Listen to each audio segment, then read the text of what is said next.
안녕하세요. 사랑함으로 평안과 기쁨이 넘치는 부부사랑TV의 김연숙입니다. 오늘은 자신의 선택은 상당한 책임이 따른다에 대한 이야기를 나누겠습니다.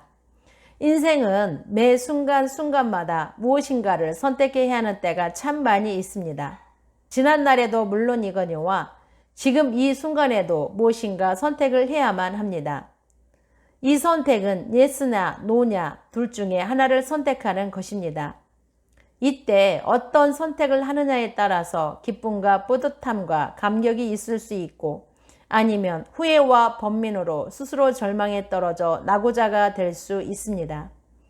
그런데 선택은 꼭 내가 해야 할 일인데 그것을 가지고 갈등을 하고 있다는 것이 문제이며 그 결과는 내가 책임을 져야 한다는 것이 명확한 진리지요. 또 희한한 것은 큰 일을 가지고는 갈등을 하지 않고 아주 사소한 것들을 가지고 갈등하면서 몸을 쓰지 않으려고 줄다리기를 합니다. 물론 사랑과 관계에서 일어나는 일들로 말입니다. 그렇다면 선택을 하는데 왜 갈등을 할까요?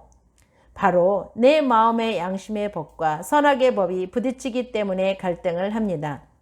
사람의 말을 듣고 양심의 법은 사람을 기쁘게 해주는 법이기에 예스요. 선악의 법은 자신의 욕심과 이익을 생각하기 때문에 득이 될 것 같으면 예스요. 그렇지 않으면 웬만하면 노를 선택합니다. 그런데 모든 사람은 양심의 법을 따를 수 없고 선악의 법을 쫓아서 노를 선택하기에 그 결과의 값으로 사람과의 관계는 멀어지고 자신은 후회와 고통을 겪게 됩니다. 이제 제가 선택한 일의 결과로 얻은 책임에 대한 이야기를 시작하겠습니다. 제가 남편과 결혼 후 남편이 퇴근을 하면 집에서 남편과 밤마다 안주를 만들어서 술 한 잔씩 함께 마셨습니다. 그러다가 제가 예수님을 믿고 기도하는데 어느 날 이제부터는 술을 끊어야겠다는 생각이 들어서 남편에게 이제 나는 술을 마시지 않겠다고 했더니 남편이 하는 말이 그런 게 어딨어 하면서 한잔 하지 하기에 나는 오늘부터 술을 마시지 않겠다고 하고 옆에 같이 앉아서 이런저런 대화를 했었는데 얼마 가지 않아서 제가 무료해지면서 차라리 성경 보는 것이 더 좋은데 라는 생각이 들어서 그 뒤로 남편의 술상을 준비하지 않고 집에서 술을 마시지 말라고 했습니다. 양심의 법은 남편이 원하는 것을 해 주어야 하는 것을 아는데 선악의 법이 남편을 이해하는 것이 아니라 내 욕심과 이익만을 생각하다 보니 남편이 원하는 일을 하지 않고 남편이 내 뜻을 따라야만 되는 것이었습니다. 그랬더니 얼마 지나지 않아 남편은 친구들과 밖에서 술 마시고 늦게 집에 들어오기 시작했습니다. 처음에는 친구들과 어울리다 보면 그럴 수 있지. 며칠 지나면 일찍 오겠지? 라는 생각을 하고 아무 말 하지 않고 집에서 기다렸습니다.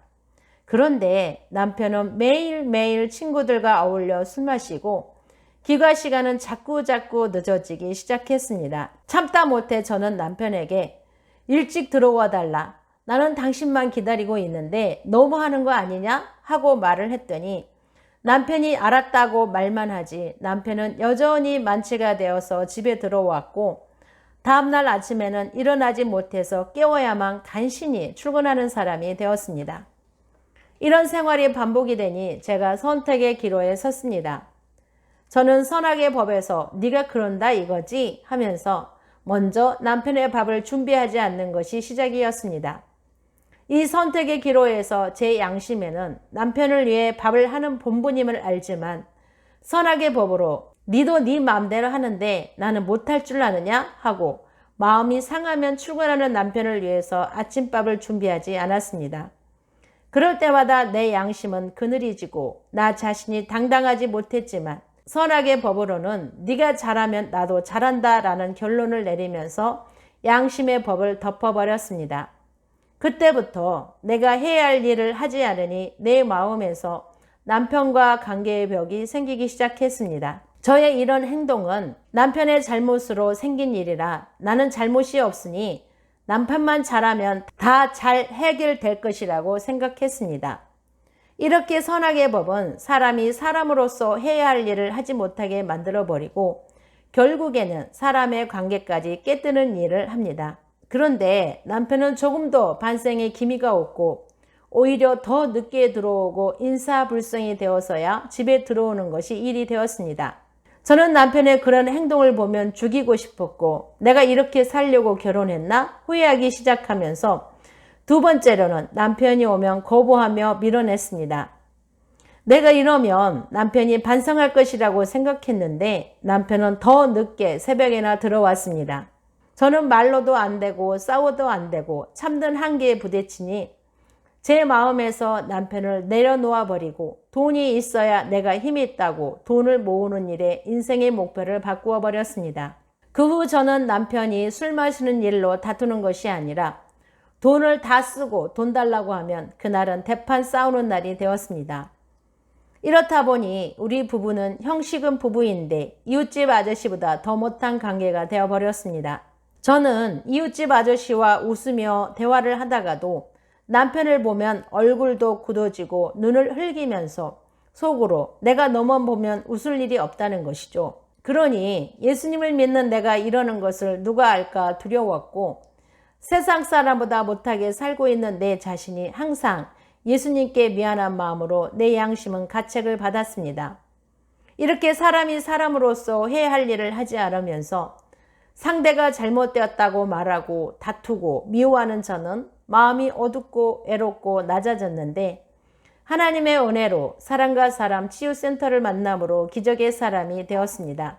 저는 지금까지 상대가 잘못을 바꿔야 나도 내 잘못을 바꾼다고 생각했는데 센터장님의 가르침은 심는 대로 거둔다는 말씀으로 내가 해야 할 일을 해야 상대가 바뀐다고 가르치셨습니다. 처음에는 그런 게 어딨어? 라고 의문했지만 말씀에 순종하면 신기한 것은 남편과 관계가 좋아지며 마음의 벽이 무너지기 시작했습니다.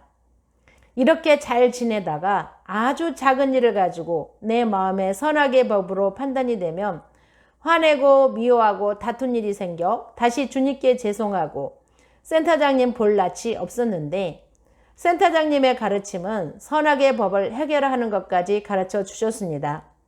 제가 선악의 법이 무너지고 양심의 법이 살아나니 원수도 사랑하며 그를 축복하면서 인생을 기쁘고 행복하게 살고 있으며 이 기쁜 소식을 온 세계에 전하고자 저와 같은 복을 받아보시라고 유튜브를 하고 있습니다.